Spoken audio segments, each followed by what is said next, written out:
Menteri Koordinator Bidang Kemaritiman dan Investasi Luhut Binsar Panjaitan mengungkapkan adanya satu pasien COVID-19 varian Omikron yang lolos dari tahap karantina. Pasien itu diketahui berpergian dengan keluarganya.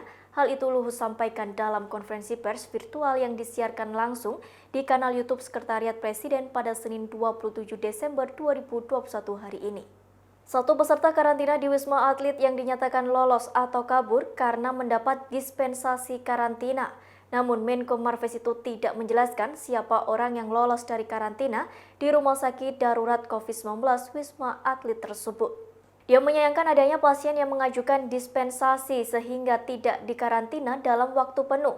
Padahal menurutnya strategi pemerintah melakukan lockdown di RSD COVID-19 Wisma Atlet Jakarta untuk menekan penambahan kasus varian Omikron.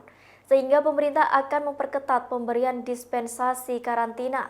Luhut menegaskan tidak boleh ada lagi permintaan dispensasi karantina tanpa alasan yang kuat.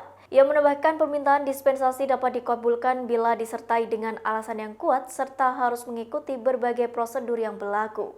Sebab diharapkan tidak ada lagi pasien COVID-19 khususnya varian Omikron yang lolos dari karantina. Dalam kesempatan yang sama, Luhut juga menegaskan komitmen pemerintah untuk terus memperkuat testing dan tracing. Di sini. Sebab kemarin ternyata ada satu orang yang lolos dari situ karena pergi dengan keluarganya, dan ini kita harapkan tidak terjadi lagi. Jadi tidak ada permintaan dispensasi yang tidak betul-betul ada alasan kuat. Dispensasi itu saya ulangi dapat diberikan dengan alasan kuat, misalnya dokter, kesehatan, ada hal-hal yang urgent lain. Selain itu, tapi itu ada prosedur yang harus diikutin juga. Selain itu dapat kami laporkan juga bahwa capaian vaksinasi umum dan lansia di Jawa dan Bali juga terus meningkat.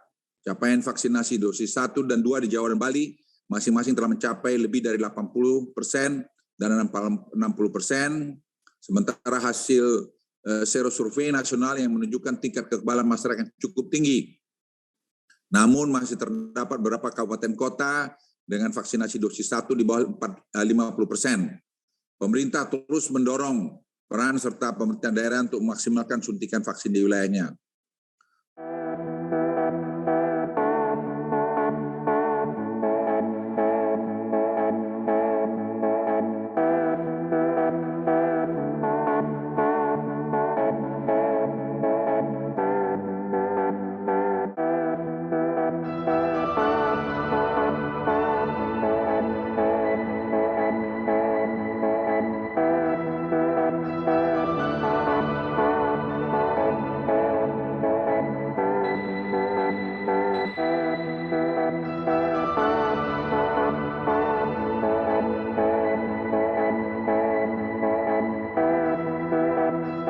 Demikian Tribunnews Update kali ini, saksikan terus berita lainnya hanya di kanal YouTube Tribunnews.